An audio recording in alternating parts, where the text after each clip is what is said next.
বিক্রি হচ্ছে না এই কথাটি বলার কারণ হচ্ছে আমি প্রায় অনেকের সাথে কন্ট্যাক্ট করি বা ইনফরমেশন পাই। অনেকেরই বাজেট আছে 6 লক্ষ টাকা 7 লাখ টাকা, বাট বি থ্রি বাইক এখন সেল হচ্ছে 100 থেকে একটা। অন্যান্য বাইক 100 থেকে 80টা 90টা সেল হচ্ছে, বাট বি থ্রি হচ্ছে স্লো আইটেম হয়ে গেছে। কেন সেল হচ্ছে না বা কেন বিক্রি হচ্ছে না সেটাই আজকের ভিডিওতে আমি বলে দিচ্ছি। ভিডিওটি প্রথম থেকে শেষ পর্যন্ত আপনারা ধৈর্য সহকারে দেখবেন, তাহলে বুঝতে পারবেন। চলুন কথা না বাড়িয়ে ভিডিওর মূল টপিকে যাই। আসসালামু আলাইকুম guys, it's me Arman server. আজকের ভিডিওতে আমি আপনাদের মাঝে নিয়ে এসেছি ইয়ামা R15B3 ইন্দোনেশিয়ান ব্ল্যাক কালার।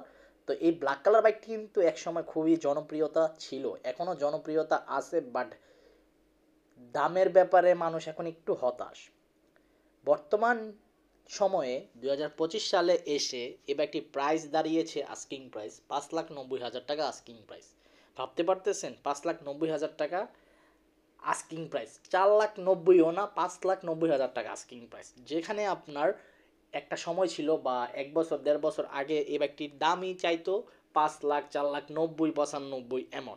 হ্যাঁ, তখন ঠিক ছিল, আমি মানি। বাট এখন 6 লক্ষ টাকা দিয়ে আপনি এই পুরাতন মডেলের বাইক ক্রয় করবেন, নাকি 6 লক্ষ টাকা দিয়ে আপনি আপডেট বাইক ক্রয় করবেন? দেখেন, আপনার কাছে কিন্তু অনেক অপশন আছে এই 6 লক্ষ টাকা বাজেটের মধ্যে।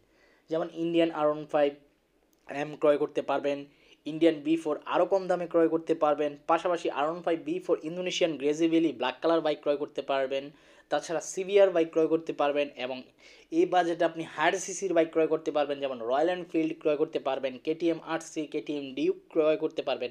আরও টাকা আপনার সেভ হবে CF মোটো বাইকসের বিক্রি যারা করে তাদের কাছ থেকে আপনারা কিনতে পারবেন।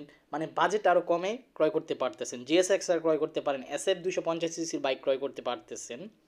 এসব কিছু কারণে মানুষ এখন এই বাইকটি ক্রয় করতেছে না। মানুষ এখন চিন্তা করে, যেহেতু আমি 6 লক্ষ টাকা দিয়ে বাইকই ক্রয় করবো, তাহলে বেটার অপশন বাইক ক্রয় করি, যেমন বাইক আপডেট মডেলের বাইক ক্রয় করি।